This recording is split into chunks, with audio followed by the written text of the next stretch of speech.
Today, we're digging into something that left a lot of fans completely blindsided: the sudden and, let's be honest, super weird cancellation of the Buffy the Vampire Slayer revival. So we're going to break it all down, from what the actual pilot was about to the full-on media battle that blew up between the studio and Sarah Michelle Gellar herself.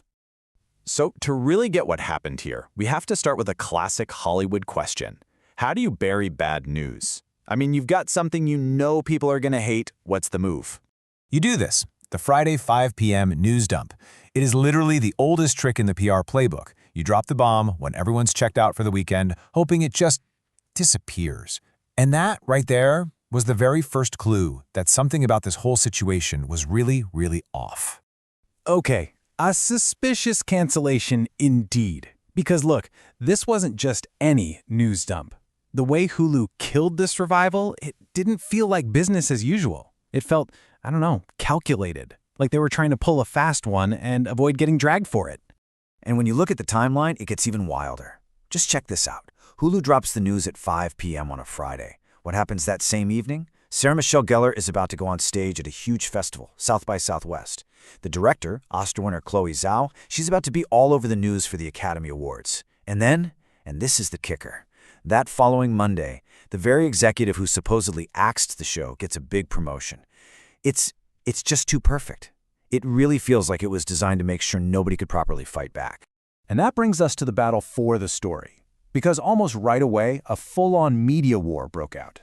You started seeing two completely different versions of what happened pop up in the Hollywood trades, places like Variety and The Hollywood Reporter. And it was a classic case of he said, she said, pitting the studio against the star. But here's the thing. Sarah Michelle Gellar was not about to stay quiet.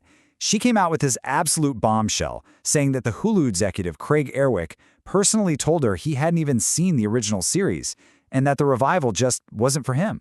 I mean, wow, that makes it sound like this wasn't some big creative or business decision, right?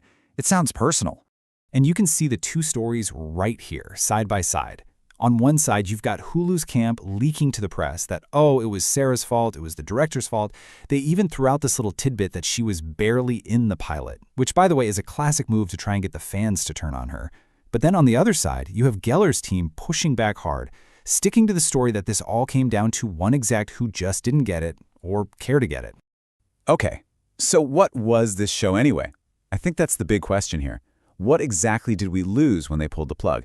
Let's get into the details of the pilot we'll probably never get to see. So at the heart of the new show was a new Slayer. Her name was Rowan, she was 16, and she was living in this rebuilt New Sunnydale. The whole idea was to pass the torch, have a new girl take on the mantle. So if there's a new Slayer, what about our Buffy? Well, we would have found her living in New York City, working in, get this, corporate insurance. And she was using her old alias from way back in Season 3, Anne. She had completely left the Slayer life behind. And here's how the pilot was supposed to end. Buffy's at her boring desk job going through insurance claims, and she starts seeing a bunch of really weird ones coming from, yep, you guessed it, New Sunnydale. And that's how she'd find out the Hellmouth was open for business again.